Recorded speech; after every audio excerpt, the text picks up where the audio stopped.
You are not prepared. You are not prepared!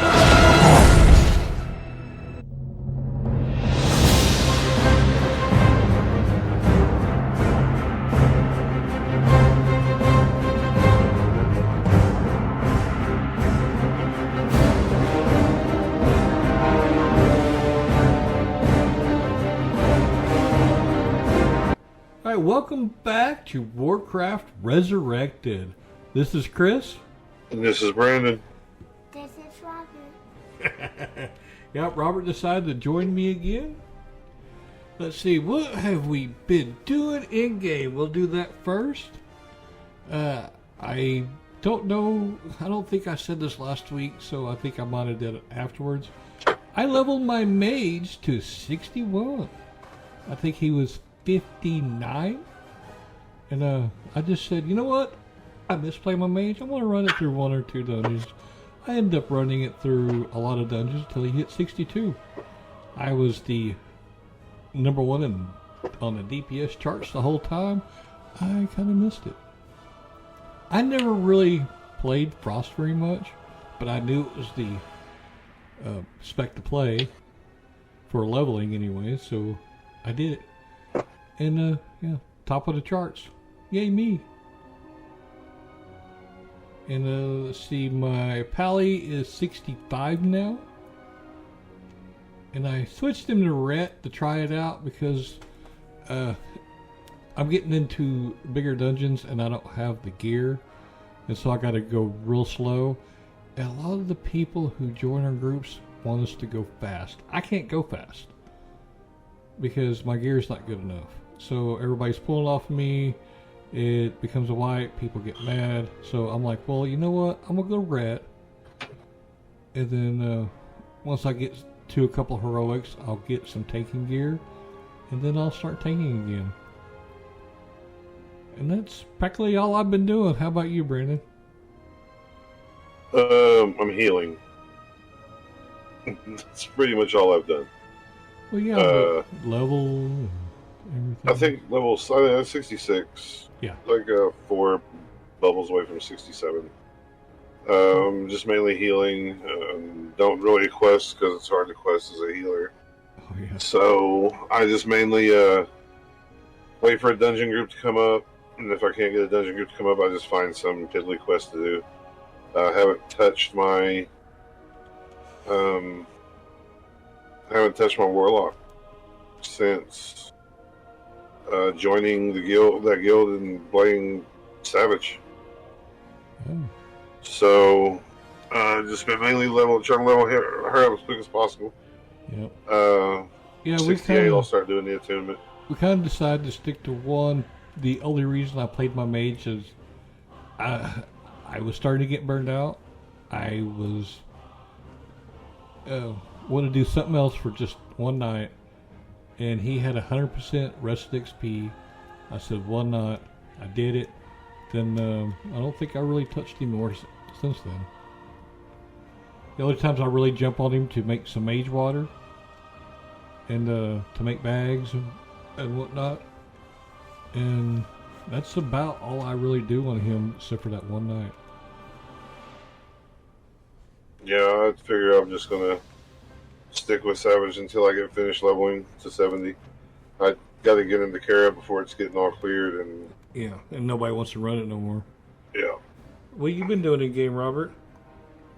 Was doing walking at daycare and the way down when it was my nighttime and we just play with toys. Oh yeah? Now what did you do on Daddy's horse earlier in the game? Just move him. You moved him? Did you make his horse go, "Nee"? Yeah. Yeah? Do you like doing that? Yeah. Yeah.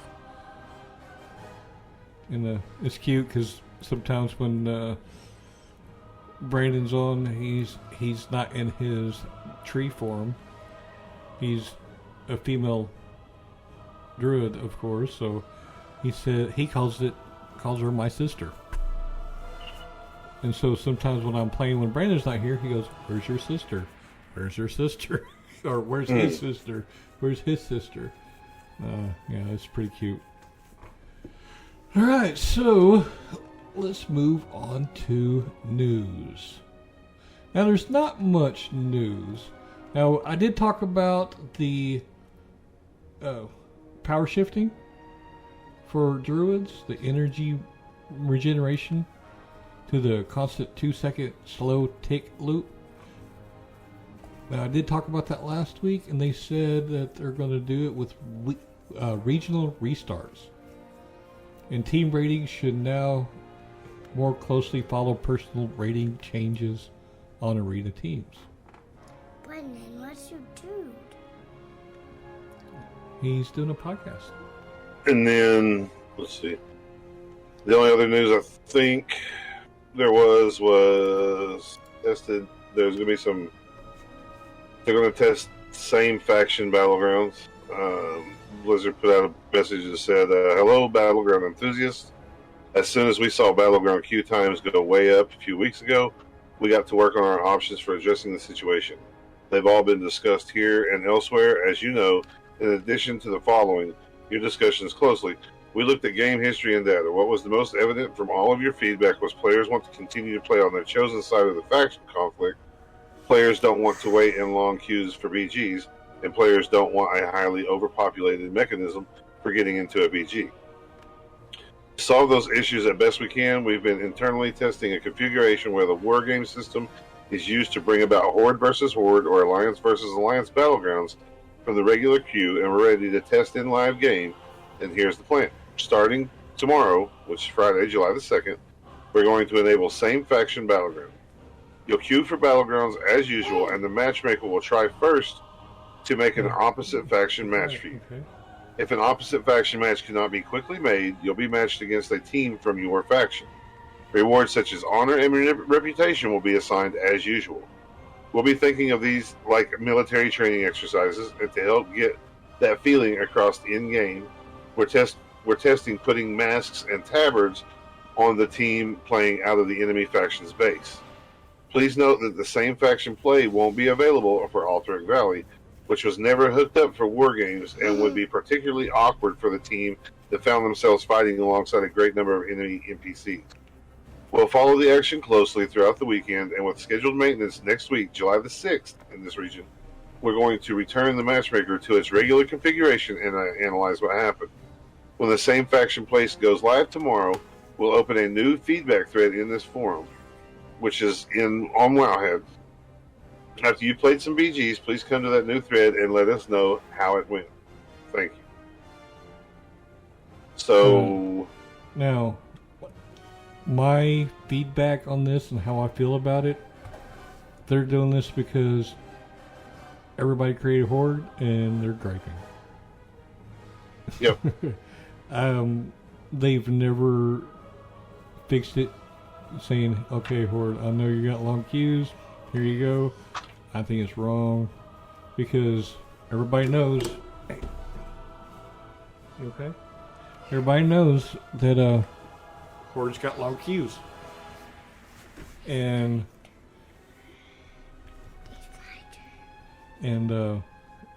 I don't like it because if you don't want long queues, make alliance and whatnot. But therefore, I also kind of like it because you're not just playing the opposite faction, you're playing the same faction, so it's kind of cool in that way. But I'm Alliance, I'll never fight other Alliance players. If you want to fight against your own players, go to arenas. Yeah, I don't know that I understand it. I mean, teach their own. I don't battleground enough for it to really bother me. I was wondering how they were going to do, the same faction fighting each other, and they're going to put masks and tabards on them. Then they're thinking about putting masks and different tabards on them. So I could see it working maybe with that. I don't know. Maybe it'll be maybe different. transform the character into a character like, for instance, the Rod of something or another that came out of Dire Maul. there's a chest that dropped it every once in a while, a Rod of Illusion. Oh, yeah. It changed my mage. That was a gnome. It changed him into a Tauren. So maybe figure out what it changes each one of them into and just change them to that faction if they're fighting from the Horde side. I mean, make it to where that's what the faction they are. Yeah, so that's the other problem I really got with it is they're fixing what people are complaining about, which is the majority, because the majority have made Horde.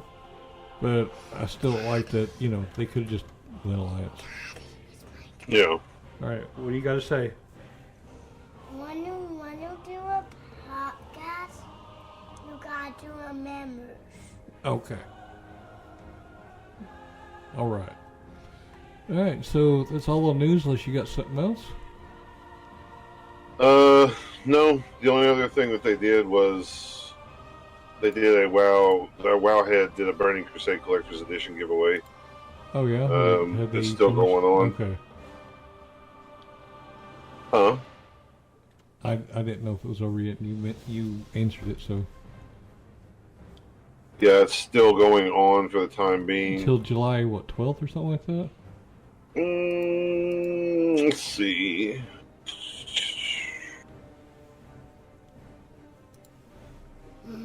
Let's see. Not sure what it says. Runs through July 1st. Midnight. July 1st. So, midnight tonight. Yeah. So, I want to hurry up and get this out. If you listen to this before midnight, if you're listening to it July 2nd or later, then you're out. Yeah, I got my 10 entries in, so I need to get some more entries in. I did a lot more than 10 because you click on these other things and you get more entries into it. Yeah. And oh, by the way, unfortunately, the game code is only redeemable for North American accounts. However, they will send the physical copy to anywhere in the world where possible. What, Robert? All right, say something. When you do a waters, you gotta put water in Okay. and put a dirt out. Now, we're not going to go to rules because by the time most people probably hear this, it's going to be over. So, all right, now let's talk about the add-ons. Now I put 2 on here because they're short and sweet, and one of them I think we've done before, but it's a very, very important add-on called the Cursive.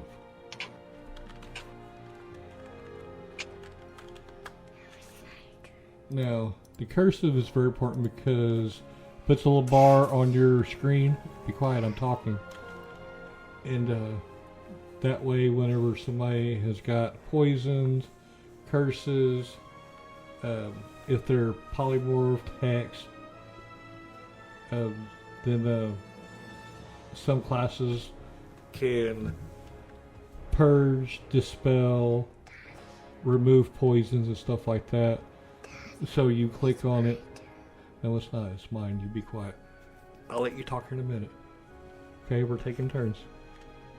And so it puts a couple of boxes on the screen of however many tunes are in your group.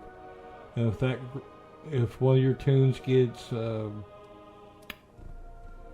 mind just went like poisoned, then you can click on that, either left click or right click, and it'll remove it. And all sorts of hexes and curses and stuff will happen, and it'll actually ding, letting you know, hey, this person's something. And if you're a class that can remove curses, poisons, diseases, charms, any type of magic, then you need to have this so it'll ding, you can help remove it. And so, because some of those will tick so hard that it can kill yourself or somebody else in your group. Yeah, that's pretty good to have. Yeah.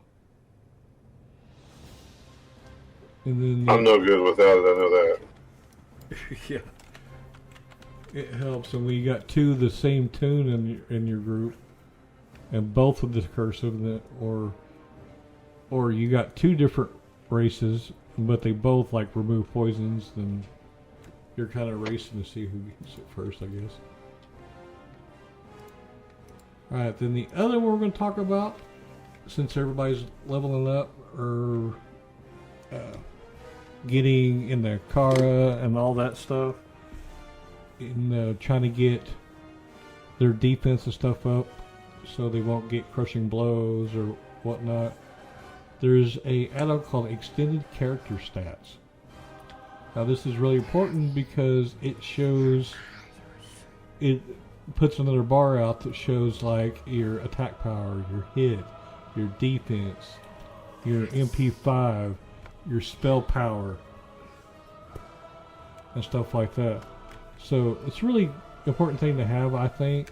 That way you know what your armor and defense and stuff is at if you're a tank, or your MP5 is if you're a healer or a caster, and your crit chance, because you know some of your spells hits really hard if they got a higher crit chance, and you'll crit, and you'll see huge numbers when you're casting, or you'll see huge numbers if you're healing. Now, Yeah, I like it. you're better at the character stats than I am. You want to explain a little bit better? The only, I mean, he said everything pretty much. I mean, you can go in and set it by clicking settings in it. You can go in and set it to where if you want it to turn off melee, range, defense, if you want it to turn off anything, you can have those turned off to where you don't see them. You can hide it as well to where it's not there at all. If you don't want the extended character sheets to be there, or stats, you can change the width, height, everything on it. You can show, item. You can show different colors. You can show just in stat text. You can stat values. You can see everything. It just gives you. To me, it helps with showing how much, for me, healing power, what my MP5 while casting is, and while not casting. I use it quite a bit for that. Of course, it's not as important, I guess, anymore, because now you have a drop-down menu on your regular character bar for that you can change it to spells or melee, range, defense, whatever, or base stats. You can change. I mean, you can change it where your base stats is on your character page itself. So extended character sheets isn't that important, but I still like it, so I still run it. All right. So that's pretty much it. And is there anything else you want to talk about? Not that I can think of this go around. It's just going to be a short and sweet, I guess. All right. Well, last week we talked about Zangermarsh and slave pins. So I'm going to put at the end of this one Underbog and Steamvault. At the end of this one, we did this one on March 22nd, but I'm gonna throw at the end of this one, so you can kind of hear what we talked about when about the Underbog and Steamvault. So you'll kind of get the gist of how to run those. And I don't have anything else, Robert. You got anything to say? No? Are you done? All right, say bye-bye. Bye. Okay. All right. Until next week, have fun playing the game. As always. About the Underbog and Steamvault that's located in Coalfang Reservoir in Zangermarsh. Now, the Underbog is a 63 to 65 5-man dungeon. Takes about 1.5 to 2.5 hours, is what they said approximate runtime is. And then the Steamvault is a level 70 level range, 5-man, that takes about 2 hours to run. No, they don't. Well, they said approximate, so, some people might take quicker. Depends on your group. And you got some people who don't know what they're doing. Probably takes about 2.5 hours. Yeah, I don't know if I've ever been in one. I don't think so either. So, first one, Underbog, is the second 5-man wing within the Colfay Reservoir. It is found on the east side. Now, it is home to the last vestiges of natural life left within Colfay Reservoir that has not been completely stamped out by the Naga incursion. The only Naga present in this section defends the structure they built to house their Hydra god, Gazan.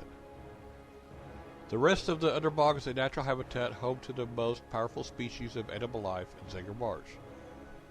It will give Cenarian Expedition reputation through friendly and through exalted on heroic. A heroic clear will net approximately 2,600 rep.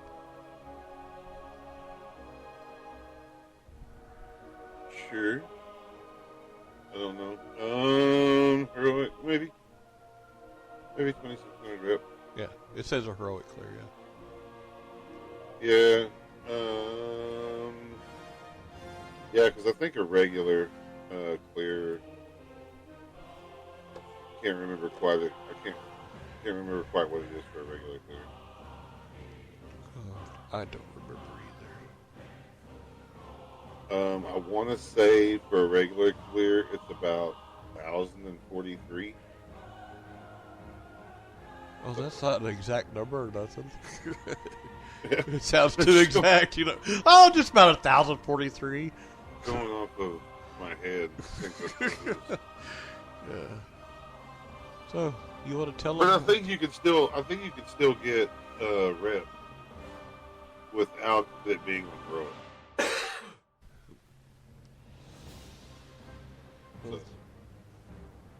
Let's see. Okay. Well, it says through friendly on regular and then exalted on heroic, so I don't know if it stops at friendly.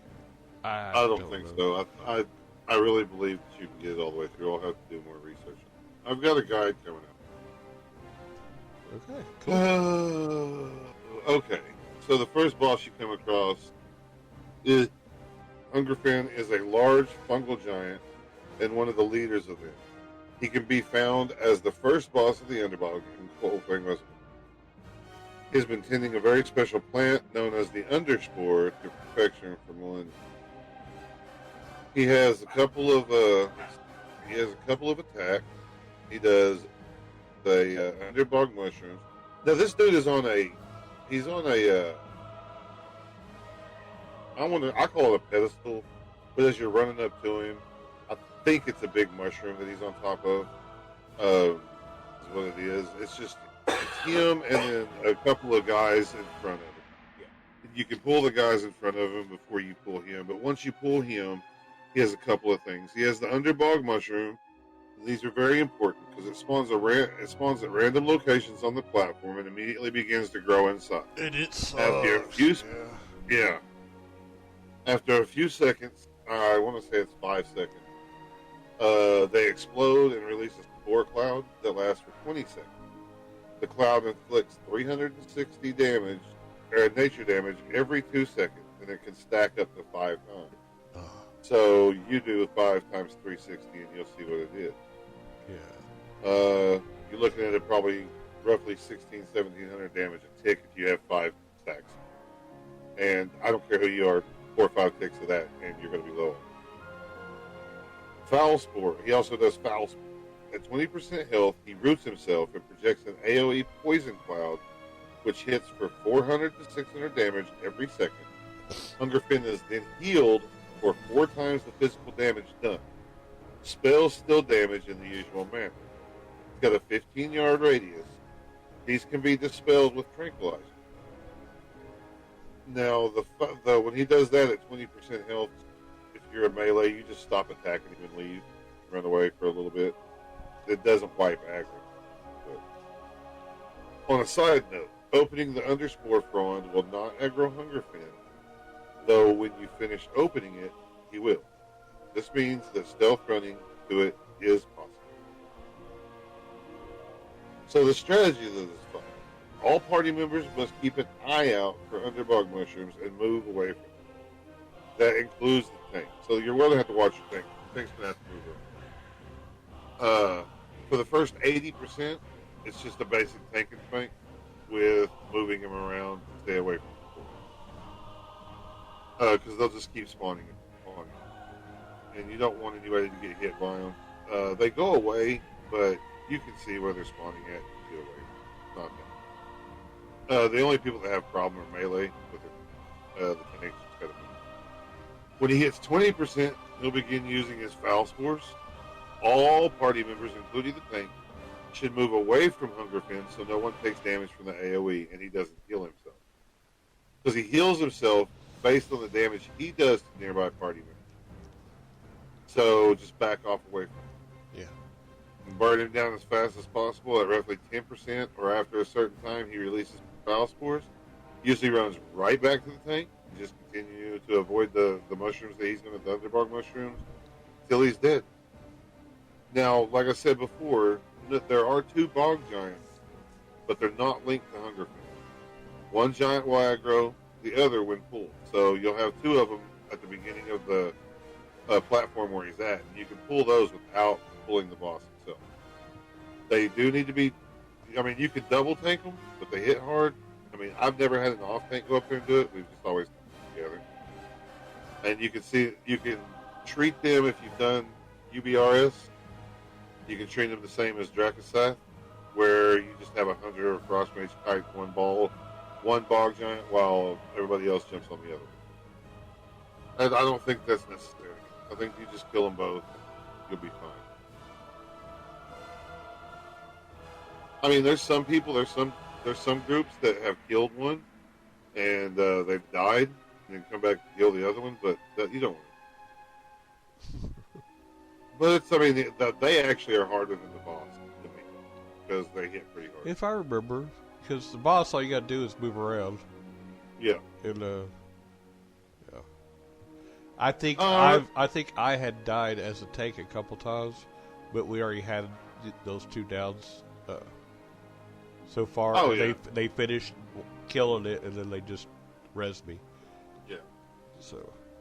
All right. So when you kill him, he some of the loot he drops here. He has a male waist piece, 236 armor, 18 agility, 18 stamina. Increases attack power by 30 when equipped, and all of these things that he drops are going to be required level 63 to use. He also drops some hands, some gloves, 4 cloth, 81 armor, 10 spirit, 14 intellect, 14 stamina, with a red and yellow socket, and it doesn't do anything. You don't get any kind of bonus if you socket them correctly. But when you equip, it increases your hit rating by 15 and increases spell power by 6. Needle Strike. It is a thrown weapon. And you guys, just so you know, I think in BC, thrown weapons and bows and all that you no longer have to have ammo. Is that right, BC?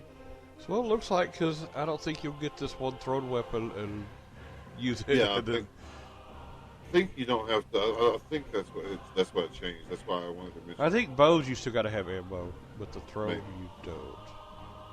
But the Needle Strike is a thrown weapon. It does 51.1 damage per second.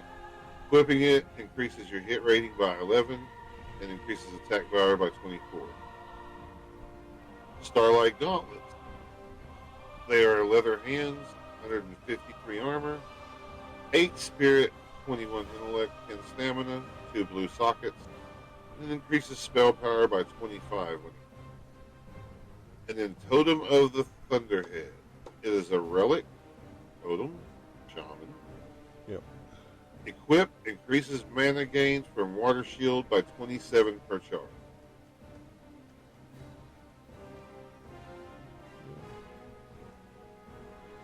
And then he has, of course, heroic drops, but we don't.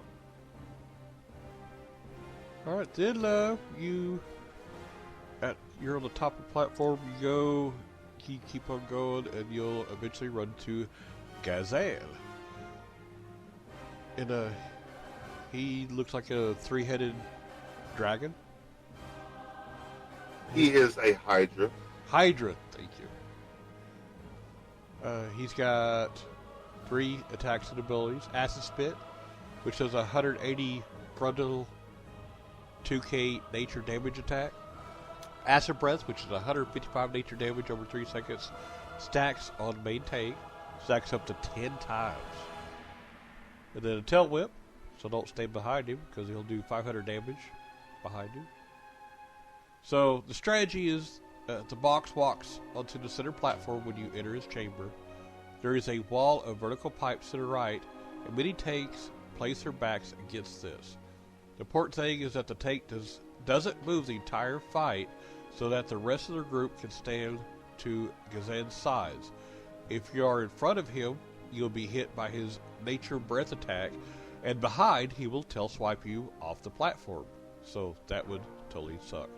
If you get swiped off, you can swim to the ramp and run back up, but you'll be out of the fight for approximately 45 to 60 seconds, and that can make or break the group. Other than the nature breath attack and tail swipe, Gazan has no special abilities and is easily dispatched if everyone is positioned properly. An easy way to think of this is setting it up similar to Onyxia.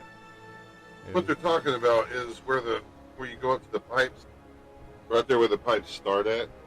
Pull him and pull him all the way back down that ramp, all the way to the walls. It's the best place to take him.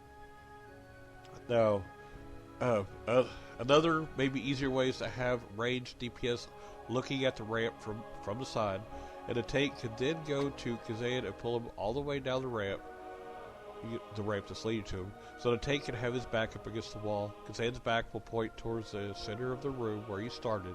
That way the DPS can stand on the side, DPSing him down without thinking about tail swipes and falling off the edge.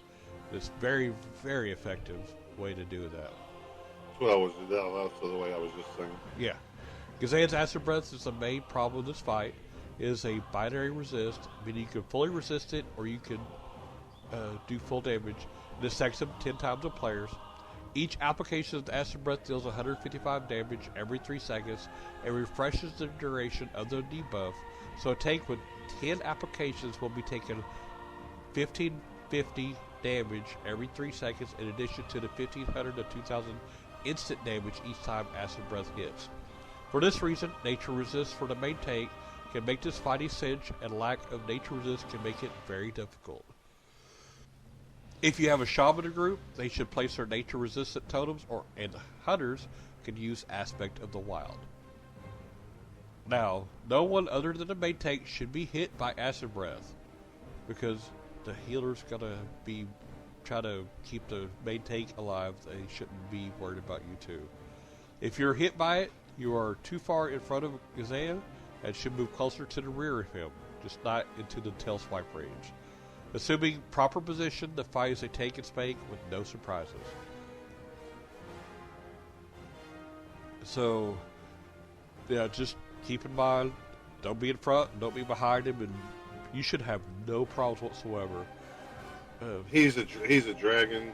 He's a Hydra. Yeah. But use dragon positioning. Yeah. Don't get close. Don't get further than his front shoulder.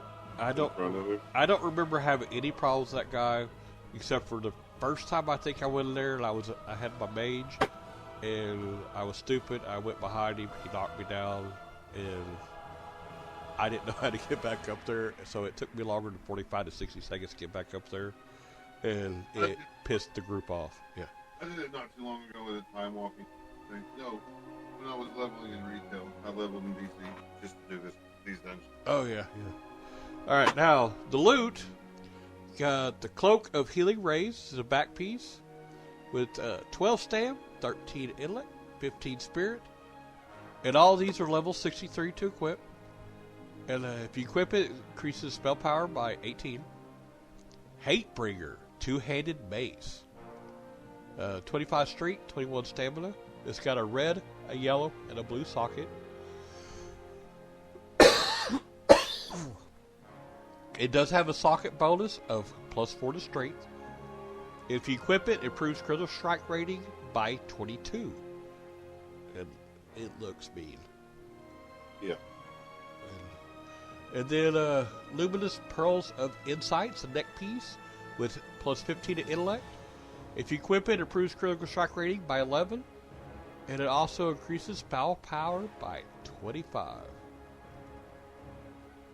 Studded Girdle of Virtue is a plate waist piece.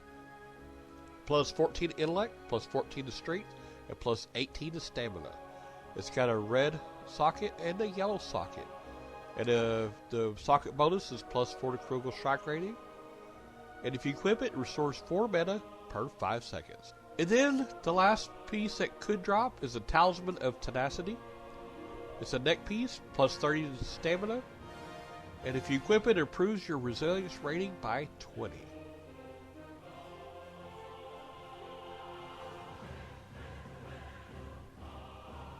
Some decent eye of gear from him anyway. Yeah.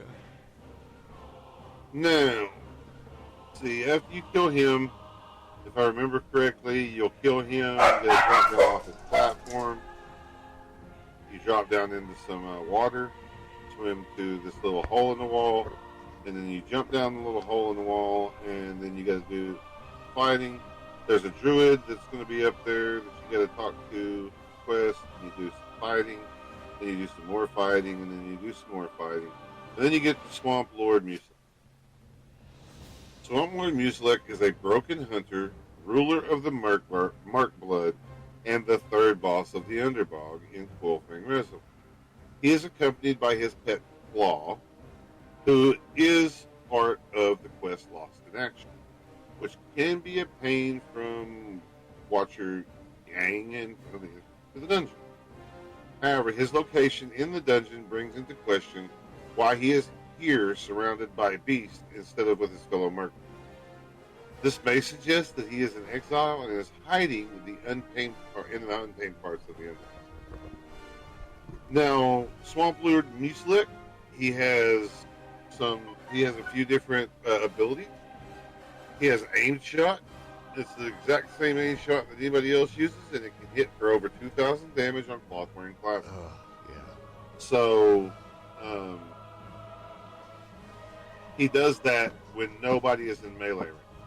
So, tank has to stay in range of him at all times, or you can start aim shotting your cloth wearers, and it's not good. Auto shot, he just auto shoots, and they hit way less than an aim shot. He has an AoE freeze trap, and it'll freeze the whole party for a few seconds and take distance. That's resistible, and after reaching a certain distance, he'll use his aim shot ability. But, of course, that it can be broken by damage. So, the aim shot, he's going to do the freeze trap, and somebody's going to get shot, but it's not going to one-shot. So, multi-shot, it hits multiple players and causes around 2,000 damage to cloth wearers. And then you have Claw, which he has Claw Shout, which reduces the whole party member's armor by 75%. That can be avoided by having him tanked away from the rest of the group, and then Claw's Charge will make Claw charge at random person. This effect is just like Feral Charge, and he'll charge multiple times if it's on heroic mode. It also knocks you back a short distance on non-heroic and regular. Or heroic and non-heroic. Strategies for it: clear the Underbog Lord that patrols near Muselek before engaging the boss, because he can crit in excess of 9.5k on male armor. Yeah, and he can aggro. He will aggro when you attack the boss, and you will wipe.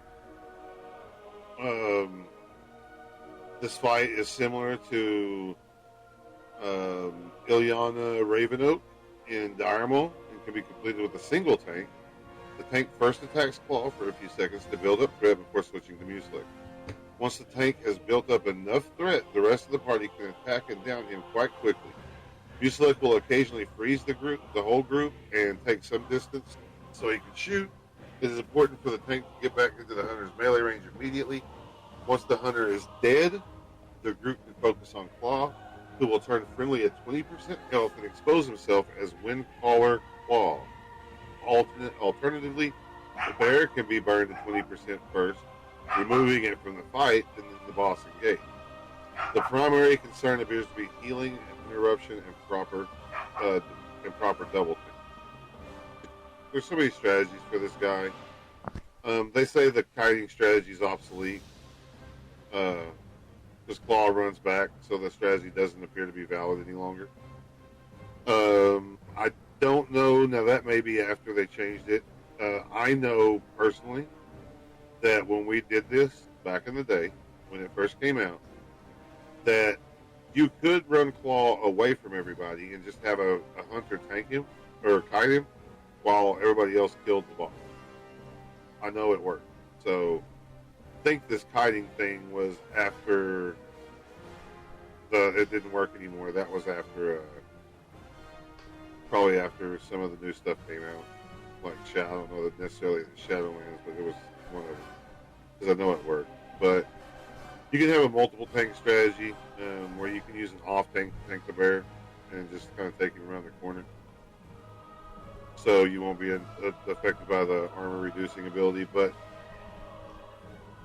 mainly just have your tank pick up both of them, kill Muselec, and then kill the bear. It's pretty easy. It's mainly just it's a tank and spank kind of fight. I mean, he does have some abilities, but he's a hunter, so he's not that hard. And then just everybody stay in the melee range. If you can all stay in melee range, then you don't have to worry about him ever shooting anybody in the face. All right. And I don't know. So I guess apparently there was it was confirmed in normal instance that Claw can be put to sleep with a Druid's Hibernate spell. So there's another option. Just make the bear go to sleep. After killing him, you got loot here. All of these items are 63 to equip. Have a back piece, 64 armor, 12 agility, 13 stamina. Improves your dodge rating by 23. You have a pair of plate legs, 841 armor, 32 strength, 33 stamina. 2 yellow and 1 blue socket. If you socket it correctly, you get 4 hit rating. And equipping it improves hit rating by 7. Truth Bearer's Shoulder Guard. Those are plate shoulder. Oh, the last things were called Greaves of the Iron Guardian, and then before that was Cloak of Enduring Swift. The Truth Bearer Shoulder Guards are shoulder plate items, 721 armor, 22 intellect, 17 strength, 21 stamina, 2 red sockets. You don't get any bonus if you put them on. Tunic of the Night Watcher is a leather chest piece, 244 armor, 18 spirit, 21 intellect, 27 stamina, 1 red, 1 yellow, 1 blue socket, and equipping them increases spell power by 26. And then he drops a dagger, Zangar Tooth Short Blade, 41.4 damage per second, 14 intellect, 13 stam. Equipping it improves hit rating by 12 and increases spell power by 61. And it looks like a hooked tooth. That's what it looks like. Pretty cool. Yeah. Alright, then you could go to the final boss, which is called the Black Stalker. This looks like one of the water stalkers that walk down the rivers and stuff in Zangarmarsh. That's what he kind of looks like to me anyways. Now, That's what it is. He's called Die Schattenmutter in the German client, which translates to the Shadow Mother. Therefore, this specific spore walker is assumed to be female. Now, also the quest of Stalk. The Stalker refers to her as the Great Mother of the Marsh Walkers. I did not know that. Did you know that? I knew she was a female, but I didn't know nothing about Heimer or whatever. Now, she has 4 attacks and abilities. Static Charge, which does 750 nature damage per second for 10 seconds, is not dispellable. This effect is similar to the treacherous aura placed on players by the Omar in Ramparts. As long as the party spreads out, you can minimize the damage that this debuff causes to the party as a whole, and the healer can usually heal the debuffed player and the tank through it. Vanity non-combat pets should be dismissed before the fight, as she can place a static charge on them as well. Chain Lightning. This ability takes her 3 seconds to cast and hits the target for 2,000 and then spreads to nearby players, with the damage falling by approximately half each time. Levitate. This effect brings a player in the air, and when it wears off, a debuff will come on, suspension, which lasts 20 seconds. However, it is dispellable. Players with range attacks can still attack the boss in midair.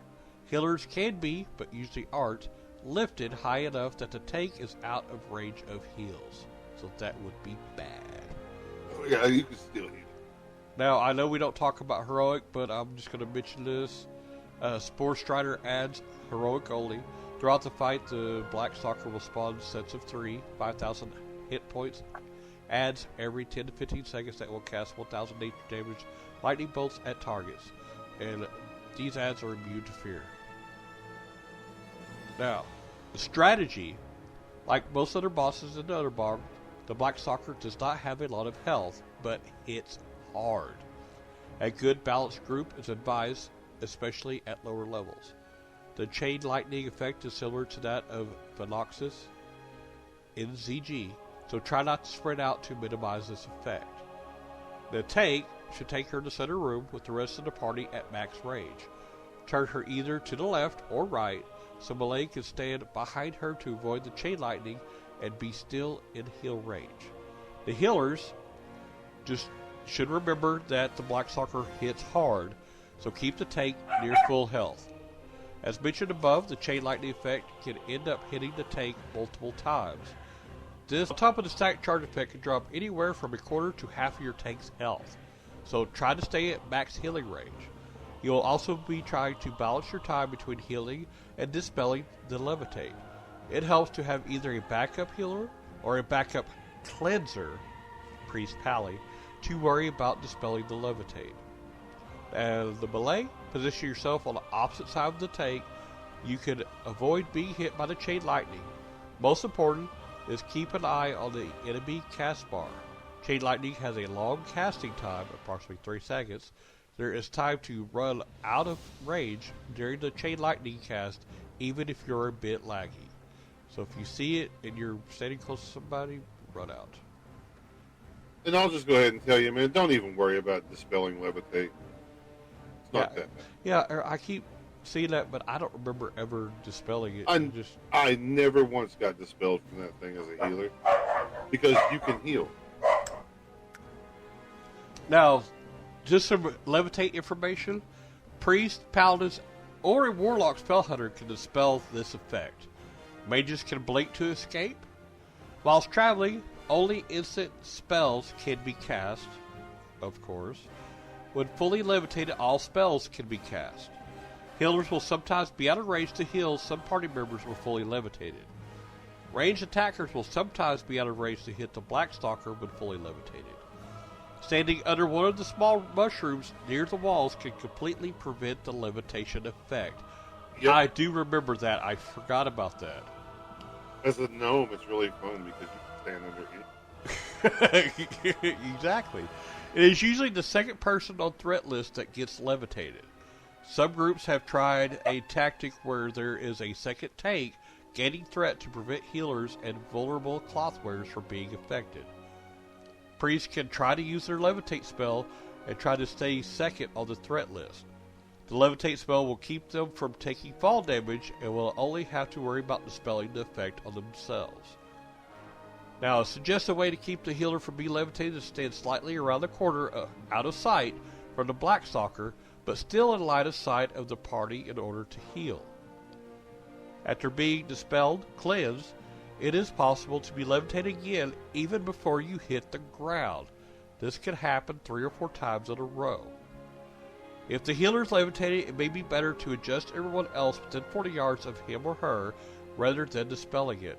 Levitate by itself does no damage, and once the healer is levitated, they are relatively safe from chain lightning, static charge, and melee attacks. While no other party members can be levitated till the effect ends, when the effect ends, priests can levitate, mages can slow fall, and druids can shift into cat form to avoid heavy fall damage. As a feral druid, you can trigger feral charge as you start levitating, and it will bring you back to the boss and keep your aggro.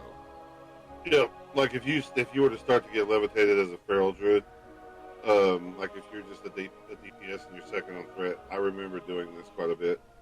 You can just go into your bear form and you have charge, and you can charge back to him, and it'll cancel the levitation effect.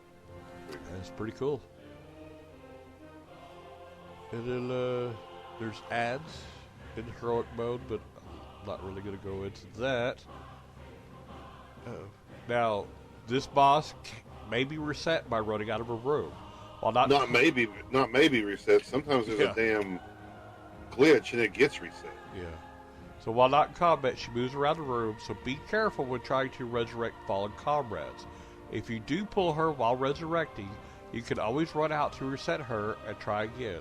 It is also possible for the boss to reset in the middle of a fight unintentionally, restoring the boss to full health and dropping the threat list. This usually happens when all DPS is ranged and stands near the entrance to the room, and the tanks gets levitated out of range. If this happens, it is best to have the whole group run out of range, rebuff, and get mana to full before trying again. And it will reset. So, the loot. It sounds like a lot of stuff, but the boss. Yeah. I don't remember the boss being that hard. It sounds hard, but I don't remember that boss being that hard. But no, they hype all the bosses up a little bit. Now all the loot is level 63 to equip. Still, the first one is plate shoulder. Is Pauldrons of Brute Force, 16 strength, 22 stamina. It's got a yellow and a blue socket. If you socket them both properly, plus 3 dodge rating. And if you equip it, it increases defense rating by 18. And I think my paladin had this. Yeah. Robes of the Augur, cloth chest piece. 11 spirit, 18 intellect, 18 stamina. It's got a red, yellow, and a blue socket. No socket bonus. If you equip it, it increases spell power by 28. Metal chest piece called Shamble Hide Chest Guard. It's got a yellow, a blue, and a red socket. If you socket it correctly, it gives a bonus of plus 4 to agility. If you equip it, it increases attack power by 44. And it improves critical strike rating by 21. Skull Dunker's Leggings. It's a leather leg piece. It gives plus 24 stamina.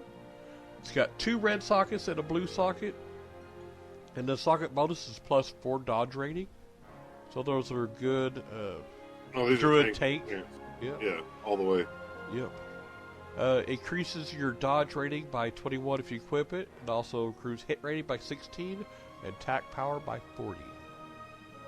The Stalker's Fangs is a one-handed dagger. It's 56.7 damage per second. Gives 16 stamina. If you equip it, increase critical strike rating by 15. And increase attack power by 20. And then also drops a quest item if you have the quest. So there you go. The brain. That is the Underbog. It's overall, I mean, it's a fun. To me, this is a fun dungeon. It's pretty quick. It goes by pretty fast. Lots of mechanics. So don't get discouraged if you can't get through it right away on the very first try. Just go back and try it again. It's not. I think to me the hardest boss in the entire instance is Swallowfloored Mucilage. and that's just because of the pet, the bear, and because that bear hits hard. So as long as you can get past him, I think you shouldn't have a problem with Trash or any of the other bosses or anything. Trash is all pretty simple. There are some. I will tell you that there are some big pulls while you're in there. They have like these Lycal wasps and Lycal stingers and stuff like that that are big wasp-looking things. So there you can't be sheep. So I mean, you can use Frost Nova and stuff like that on them, but there's big pulls of those. So just be careful of those. But other than that, it's not. Oh, one thing I do want to let everybody know. I do remember this, and they are little crap, but the fin rays, they look like floating stingrays. They will cast horror on a target for 2 seconds, which makes you run away for 2 seconds. So make sure where you're at, you're not to where you can run to another group, because if you are, you'll just go ahead and aggro them. So watch the fin ray. But other than that, it's a fun instance, and I think everybody will have fun. Alright, now we're going to talk about Steamvault. It's a level 70 wing of the Coalfrey Reservoir. So you have to be level 70 to get in there. It's to the left from where you enter the Coalfrey Reservoir, but not the leftmost. It's about the 11 o'clock position. No key is required to enter here, but you must defeat the first and second bosses and operate the control panels behind them in order to enter the room with the final boss. All mobs give reputation to Cenarian Expedition through Exalted Rep. Trash gives you, it just tells you the trash gives you like 12 rep. Yeah. And 2 for non-elite. Bosses give 120. So full clear, 1,662 rep. 1782 if you take the time to kill all the slaves as well. You want to kill the slaves. That's part of my thing that I'm going to put out. We're going to put out the. You want to kill the slaves before you kill the slave masters, because even though they're yellow, they do give quite a bit. That's quite a bit of rep. Now, if you take the fastest path through the instance nets, is about 1,100 reps. But if you need the rep, I would suggest just take your time and kill everything. Yeah, because if you don't do it, then you're going to have to run this place like 12 times to get exalted, rather than, revered. So a full clear 1662. If you know the fastest path 1100, that's 500. That's 562 rep that you're missing out on. You're going to have to run it another half a time just to get what you would if you did a full clear. Yeah. Now in heroic mode, the fastest path gives roughly 1550 rep. And a full clear will give 2559 rep. But you can't do heroic until you have the rep to get the heroic. Oh yeah. This is a challenging instance with an unusually large number of mobs and a couple of reasonably difficult boss encounters.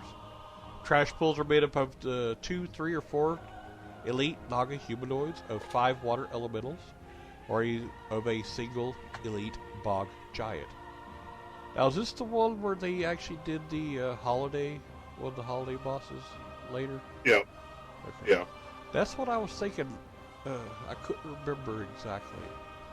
I remember running this one several times. Yep. With you and May and all of them. Yeah, because the only thing that sucks about this whole entire thing are like they say, like people, you'll hear people talk about it after they go in there. The oracles and sirens. Yeah. To me, those are the most dangerous things in the entire instance. And besides bosses. Yeah, because their fear can block your healer for 10 seconds, and they can make you pull extra groups. Yeah. On their fear. So you just got to be careful. Those are the ones we either we always crowd control them, or B, those were the very first things. Yeah. They're kind of like the stupid mana rays in the instance before. They will fear you, and it's not. Yeah. Oh, and the snakes. Yeah. Yeah. I mean, you can actually do it with mind control. If you mind control one of the guys, the other mobs will kill it, and then they'll all come at the person who mind control. So it's fun to watch fun to watch a priest die. I guess we can go ahead. Let's see here. Talk about the first boss, which is Hydromancer Thespia. It's the first boss of Steamvault. She has some abilities. I say she. Lightning Cloud. It's an instant cast AoE dot. Causes 1,600 to 2,000 damage. I want to say nature damage. When it appears, and it adds 1,500 to 2,500 nature damage per second in a 10-yard radius. So just move out of it. It's fire. Except it's lightning. Don't stand it. Get GTFO, the add-on, so you'll get out of stuff. And that's pretty much her. You should have that add-on anyway. So yeah, and that's pretty much her only ability is Lightning Cloud. Heroic, she does a couple other things, but we're not talking about Heroic. If you guys want to hear about Heroic, leave us a review, and we'll go back and do Heroic strategies for each one of these bosses. So yeah, that's up to you guys. Now, Hydromancer Thespia is accompanied by 2 water elemental adds, full-fang water elemental, each with around 16,000 hit points. The elementals can be banished. They have a volley spell that deals approximately 900 cross damage. The adds should be killed before DPS even begins on Thespia. They can be brought outside of the room where Thespia resides to avoid her attack. They'll despawn once she dies, but you can kill them. They're easy. They die really fast. 16,000 hit points is not a lot of hit points. Yeah. Especially with the damage they'll be doing. Thespia will occasionally cast a lightning cloud, which deals a large amount of nature damage per second when underneath the cloud. Typically, if you're under the cloud for more than 2 or 3 seconds, you'll die. If you're running with me and I'm your healer, I don't care, stand underneath it, I'm going to heal you. Because I can heal through it. I know. Run from the cloud to avoid taking damage. The cloud will not always be cast on the tank, regardless of aggro, so healer and ranged DPS must be ready to move if the cloud is cast above.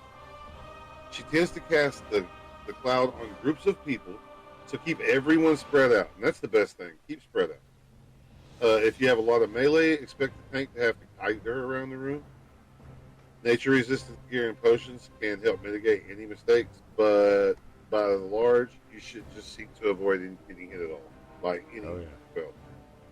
Thespia's other ability puts the debuff Enveloping Winds on the player. Forgot about that. This prevents the player from being able to move, which can especially be deadly if you're caught underneath the lightning cloud. Yeah. Just side note, as a bear tank, this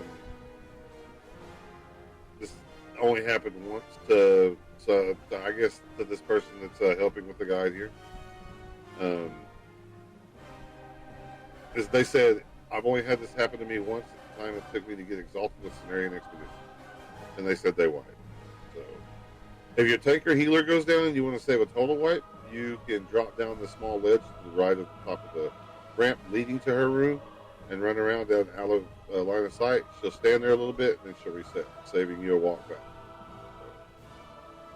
I've never really, I don't think I've ever wiped on her. She's not great. She's not too bad. Let's see here. And after you kill her, she has, all of her drops are the same, normal or heroic. Just the heroics are a little bit better. But all these items are level 68 to use. Well, 68 to use with the exception of one item. I want to say that's a heroic drop.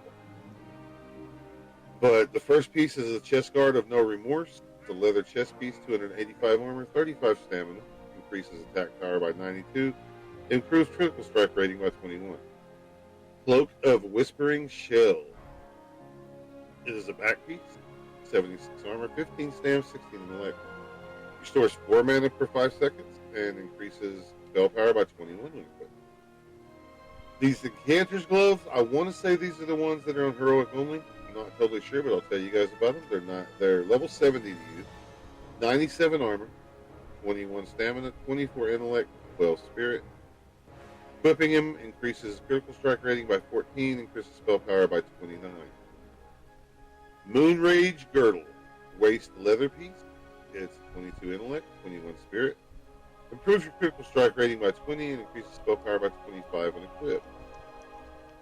Also can drop a ring, which is the scintillating floral band. Is that scintillating?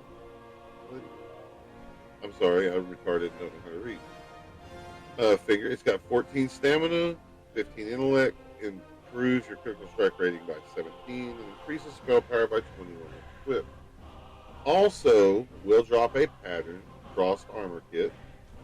Teaches you how to make a Frost Armor Kit for Leatherwork. So, that's pretty good. Those are actually really good to use those. And that's about it for that, Bob. Oh, I forgot about primal. Fire, earth, water. Yeah, I forgot about all Yeah. that. Yeah, people be farming all that. And the reason I said that is because I noticed that the Frost Armor Kit uses 4 primal fires. Yeah. I'll collect all of them because leatherworking uses all of them at one point or another. Yep. Alright, so after that, you'll go to the second boss in Steamvault. Is Mechangeneer. Yeah, I said it. Mechangeneer Steam Rigger. He's a large bipedal robot controlled by leopard gnomes.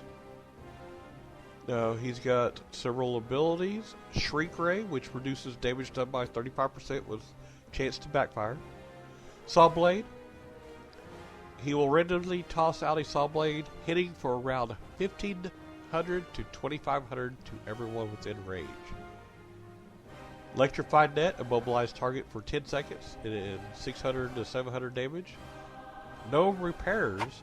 A few times during the fight at 75%, 50%, and 25% health, he will call upon 3 to 4 gnomes to heal him.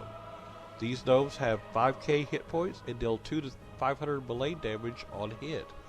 These are non-elite mobs and should receive all focus from DPS to prevent boss from healing. The healing is a channeled spell which breaks on damage, and after it has been broken, the gnome will start it again after a few seconds, so keep the DPS up. Melee, 800 to 1300 damage at 55% reduction, 13k armor, 1500 to 2000 damage to cloth. Enrage, he enrages after 5 minutes. Oh, that's heroic mode only. Yep. So, every 25% health, he shouts, "Tune 'em up, good boys!" 3 to 5 of those gnomes appear that are not elite, so just down those. They should be your first priority because it will heal the boss, so you want to concentrate on those when they appear. PvP trinket and gnome tank can be helpful here. If you want to grab the aggro back after you had a net on the druid, you can also shift form to break the net. So druids, shift forms, net's gone.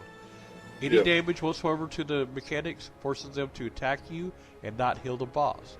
So if your tank has an attack to hit multiple mobs at once, you can disrupt them and bring them to your tank, giving your DPS time to pick them off one by one without them healing the boss.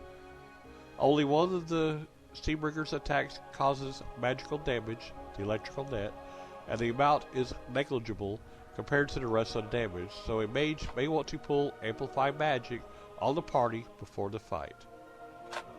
Now, poison notes. Deadly poison works on him, as does Envenom. Wound poison also works on him. So that's good to know because those poisons are pretty. Yeah.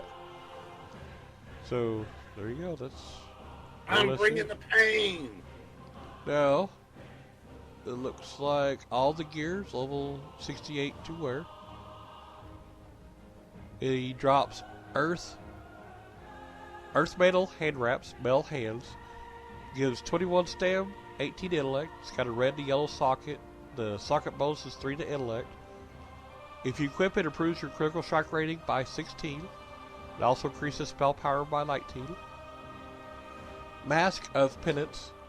It's a plate headpiece. Stupid. Paladin helmet. Yep, 922 armor. It gives 30 intellect, 27 stamina. Increases spell power by 35. And it also restores 10 mana every 5 seconds. I only say that because I've seen this helmet drop 135,000 times and nothing else. It's a purple mask hoodie looking thing. Let's see. I don't think I ever got it, but I might have and just tried to forget it. I probably blocked it out of... Oh, well, that's probably why. Yeah, that's why I didn't have it. Okay. Duh! Okay, I had a stupid moment. Alright, now... There's a gun that drops. A recoilless Rocket Ripper X54. 64.7 damage per second. It also gives you 13 stamina. If you equip it, it improves critical strike rating by 16. I will tell you that all of the guns that came out in BC just look absolutely ridiculous. Yeah, this one looks like a little handgun. Yeah, they look absolutely ridiculous. It does. Get every one of them that you can, because you just look like you're walking. They remind me, anybody who's listening, because I know we're going off on a tangent here for just a second, but anybody who's listening, the guns and stuff remind me of the guns from, there's a game on PlayStation that has guns and stuff like this. It looks like they're just a bunch of pieces of different things that are put together. It kind of reminds me of Final Fantasy. In a way, yeah. I mean, I just wanted to put that out there. All the guns and stuff are absolutely ridiculously big, so don't worry about it if you can't get that one. You'll find another one. Alright, if you're an engineer, it drops a somatic Rocket Boots Extreme. So this will teach you how to make rocket boots extreme?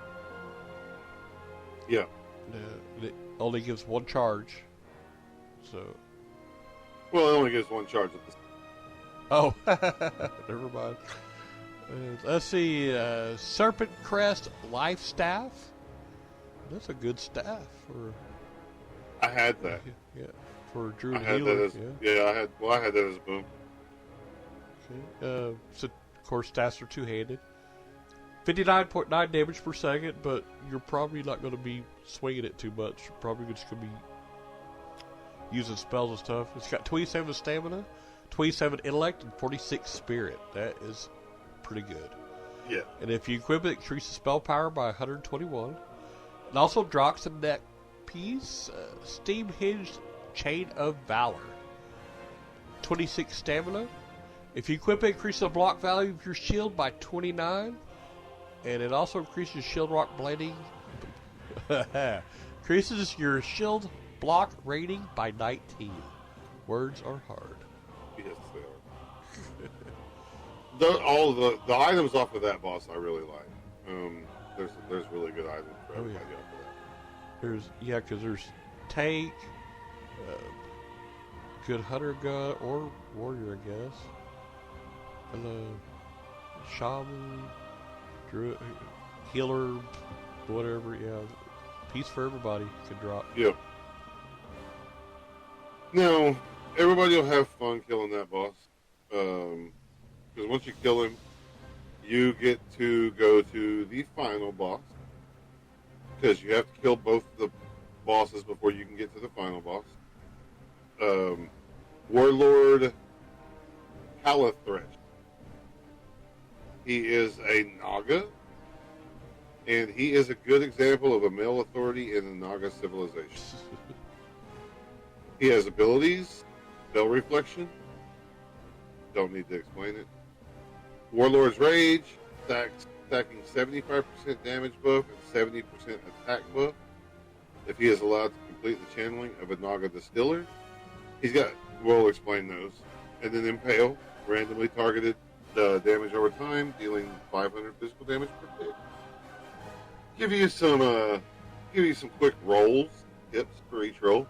Tank the Warlord. The tank should always tank the Warlord in the middle of the room. right on top of the eye. When the warlord turns to go to a container, following him there in the DPS the container with your group. And like I said, we'll talk about the container. An enrage from one container does not mean a wipe. On heroic, it does. The warlord doesn't hit very hard unless he enrages. Healer. Tank is the main person you'll need to heal. Watch for impales and other party members. Boss may need a hot to keep them up. Oh, sorry, heal over time. When the white spell reflect bubble comes up, be ready to heal damage casters in the group that might nuke themselves. If you can, helping the help damage the container. When the warlord activates it, there may be a difference between an enrage and an easy fight. An enrage from one container does not mean a wipe. It does if you're on heroic. Melee. Your main target will be the warlord. When the warlord activates a container, you must, absolutely must, switch to the container instead. If you're in my group and you're a melee and you don't switch to the container, I'll kick you out of the group. Save all your cooldowns and high damage abilities for the container. Be prepared to move around with the tank and the warlord. Range. Your main target will be the warlord. When the warlord activates the container, you must switch to the container instead. I mean, you can use macros, and you can push /target exact space Naga space to kill it. It's a really easy. It'll help you quickly target the container that needs to be destroyed. Save all your cooldowns and high damage abilities for the container. Caster should watch carefully for the white spell reflect bubble. Any spell leaving your hands after it pops up will hit you instead. So the strategy. As the last boss of the max level Coilfang Wing, Calathresh is an appropriately difficult and time-consuming fight. He's a gear check. Around 600 DPS per DPS class is a good number to have, assuming 3 DPS in the tank. This will end up with a combined group DPS output of around 2.2k, which will destroy the containers in a little under 5 seconds. He is fought in a room lined with containers called Naga the Stiller, full of some unknown substance. Nobody knows. I tell everybody it's liquid crack, but we don't know for sure. The party must keep up steady DPS on him. He has a fairly large amount of hit points, and he periodically reflects magic spells. His only other ability is at random he'll target and impale someone, which does about 500 damage for 3 seconds. If he retargets someone before the impale wears off, it will stack and refresh the duration, so healers just pay attention. Ever so often he shouts and begins to channel a spell to the closest Naga distiller near him. At this point, the container becomes targetable. The party must attack it. Like I said, it's very important to attack the container that he targets. So the tank will still be taking damage, but he channels on it, and you've got to take it out. However, if he is not enraged, his ability on any average gear tank will be negligible. So it is recommended to everyone in the party moves DPS to the Naga Distiller, including the healer. It is imperative that the container be destroyed before he finishes channeling, which is 10 seconds. If you can't kill it within 10 seconds, you might as well drop back, punt, and play defense, or re-roll classes because you don't know. If he manages to get the second spell off, he enrages, and it increases his attack speed by 75% and his damage by 70%. This ability will stack if more containers are not destroyed, if the other containers are not destroyed. Since they're only targetable when he channels, there's a certain urgency to this fight, as he will use this technique to the container closest to him. A good technique to killing the containers quickly is if the tank places the boss next to each container. That way you maximize the time you have for the whole group attacking the container. So tank just moves him next to the container that he wants him to target. Just make sure you have someone healing the tank. As long as party members manage to kill each container before Kellis powers up from it, he will remain under control and easily handled. The Naga Distillers have like 10,000 hit points each, so it's best to have all DPS and tanks switch to containers when it becomes available. If everyone is on it quickly, it only takes a few seconds to kill, so you shouldn't lose any aggro as a tank. pull him next to the closest container, so you'll have your next target to heal when he goes to channel the containers, and then it's just rinse and repeat until he's dead. Dagger rogues, because DPS on the distillers is probably the single most important aspect of this fight, and the time spent running around the tanks to try to get behind it can mean the difference between an enraged and a broken distiller. Don't worry about going behind it. You should just rotate your camera so that you can see the top of the container. Star indicates the front of the tank, so standing on the opposite side will enable dagger rogues to backstab and maximize the damage. There you go. Mages cast Amplify Magic on the party beforehand, because all of his attacks are physical. Yep. Rogues and Feral Druids save your energy for a container when the timing for the container is near. If you notice that your party doesn't break the containers fast enough, you can use this. You can use a macro, the one I told you about, which will help you target the container. There are two common methods on how to tank the boss, which we've pretty much talked about those. You can take him. You can tank him near a container, or you can fight the boss in the center of the face on the floor, right around where the mouth is open. Doing this situates him to all the. It pretty much gives him the same distance between all the containers, and that works best when you have more range than melee. So, depending on how your group is built up, or consist, if you have more melee, take him near the containers. If you have more range, take him in the middle of the room, because the range can see which container he's going to and take it out immediately. Facts about the containers: the channeling will not begin until the boss gets to the container, yet the container is targetable when the boss chooses it. So no matter if he's channeling it or not, as soon as he makes it targetable, switch over and kill it. Once you have 2 to 3 containers in the same area destroyed, tank him there and use the method of slowing his movement with hunter traps, so he doesn't get to the next container quickly and you can target it down. Let's see, when he goes to do the container, what does he say? I want to say it's this is not nearly over, maybe. This is when he regenerates. Yeah, but isn't that also? Isn't that what he's doing when he? See, he has a certain thing he says. I do believe, and but I can't. I may be wrong, but I thought he said something. But anyways, you'll see it target. It'll be targetable, and once it's targetable, you can kill it. The fight is long, so just be wary of that.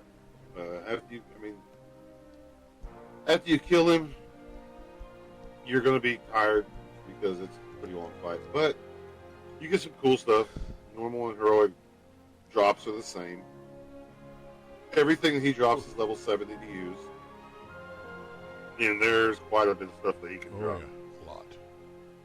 I don't think he drops on regular. He does not, and I know that for a fact, he does not drop the purple Battle Crest Hood pattern for Taylor.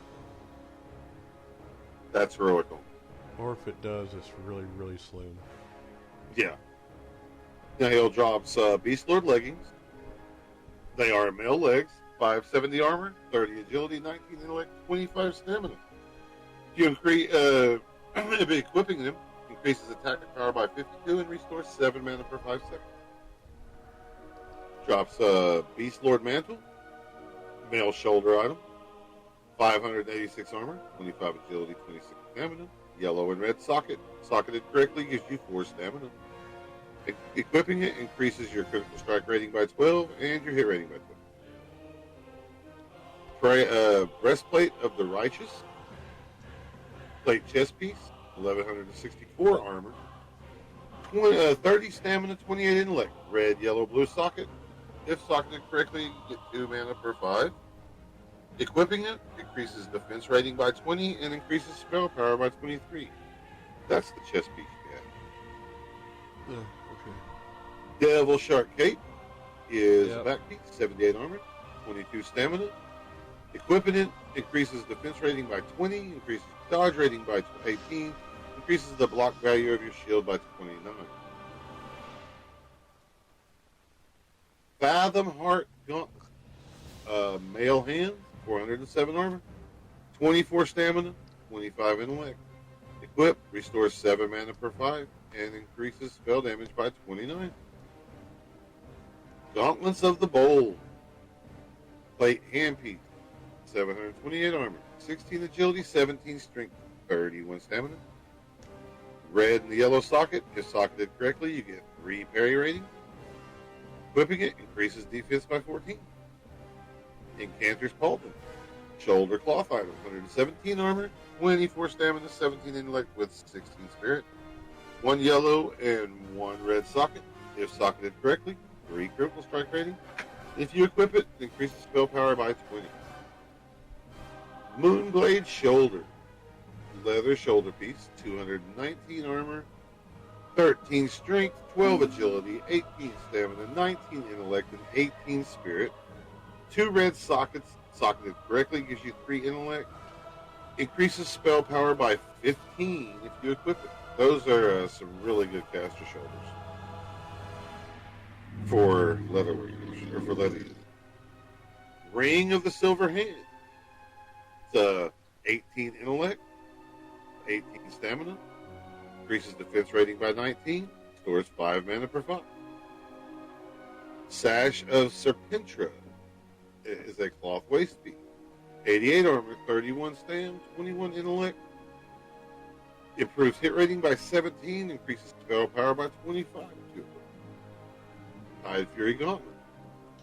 They are a male hand, 407 armor, 22 intellect, 22 stamina, 26 intellect. Equip, increases spell power by 29 and restores 7 mana per 5. Vermilion Robes of the Dominant. A cloth chest piece with 156 armor, 37 stamina, 33 intellect. Equipping improves hit rating by 12 and increases spell power by 42. He also, on Heroic, drops Primal Nether. I don't know if you remember those, but you have to have those to do a whole bunch of... Especially on the epic profession. Yeah. I think you have to have them. His Heroic drops are so good. Yeah. There's only one weapon that drops us on the Heroic, it looks like, so... Yeah. But this, overall, this boss is going to be the hardest boss you're going to face out of these first, 6 dungeons we talked about? Yeah.